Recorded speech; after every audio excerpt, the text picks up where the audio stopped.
اب اس کے بعد جو آ جائیں قبول کر لیں شعوری طور پر، ہماری طرح نہیں کہ وہ صرف ایک نسلی قسم کا عقیدہ ہے۔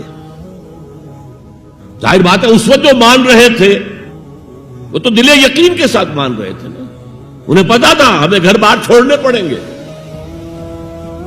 ہماری بیوی ہم سے علیحدہ ہو جائے گی، والدین ہمیں گھروں سے نکال دیں گے اور مارے پڑیں گی نوجوانوں پر اور غلاموں کے اوپر تو جو بے پناہ سختیاں ہوئی ہیں۔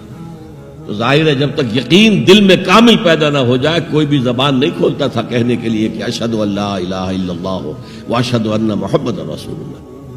حضور کے دو خطبے ہوتے تھے، آپ درمیان میں تھوڑی دیر کے لیے بیٹھتے بھی تھے جیسے ہم بیٹھتے ہیں، اور یہ کس لیے تھا شاید آپ نے کبھی غور نہ کیا۔ یہ اس لیے نہیں تھا کہ حضور کو کوئی تکان ہو جاتی تھی، آپ کے خطبے بہت مختصر ہوتے تھے، لمبے خطبے کی ضرورت کیا؟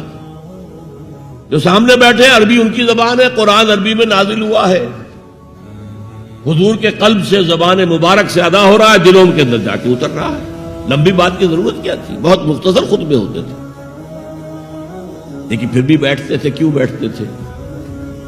یہ علامت تھی اس بات کی کہ یہ خطبہ جو ہے یہ ظہر کی 2 رکعتوں کا قائم مقام ہے۔ ظہر کی 4 رکعتیں فرض اور جمعے میں رہ گئی 2، بقیہ 2 کے قائم مقام یہ 2 خطبے ہیں۔ لیکن خطبوں میں کرتے کیا تھے؟ یقرأ آیات من القرآن، قرآن کی آیات پڑھ کے لوگوں کو سناتے تھے، وَيُذَكِّرُ النَّاسَ، اور اسی کے حوالے سے نصیحت کرتے تھے، بس اللہ نے خیر سمجھا۔ خطبہ نکاح ہے حضور کا، 4 آیتیں اس میں ہیں صرف، ایک سورہ آل عمران کی آیت ہے، ایک سورہ نساء کی آیت ہے، 2 سورہ احزاب کی آیات ہیں۔ آپ نے اپنی طرف سے کوئی وعظ کہا ہی نہیں اس میں۔ تو تبلیغ، تعلیم، تذکیر، انذار، تبشیر سب قرآن کے ذریعے سے پہلا کام کیا، پھیلاؤ اس کو۔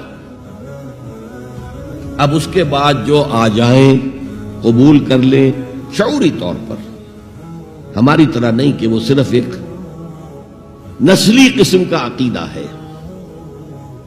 ظاہر بات ہے اس وقت جو مان رہے تھے وہ تو دل یقین کے ساتھ مان رہے تھے نا، انہیں پتا تھا ہمیں گھر بار چھوڑنے پڑیں گے، ہماری بیوی ہم سے علیحدہ ہو جائے گی، والدین ہمیں گھروں سے نکال دیں گے اور مارے پڑیں گی نوجوانوں پر اور غلاموں کے اوپر تو جو بے پناہ سختیاں ہوئی ہیں۔ تو ظاہر ہے جب تک یقین دل میں کامل پیدا نہ ہو جائے کوئی بھی زبان نہیں کھولتا تھا کہنے کے لیے کہ اشہد ان لا الہ الا اللہ واشہد ان محمد رسول اللہ۔ تو جو آ گئے ایمان کو قبول کر لیا، اب ان کو جمع کرو، منظم کرو، آرگنائزیشن، اس لیے کہ نظام کو بدلنا آسان کام نہیں ہے۔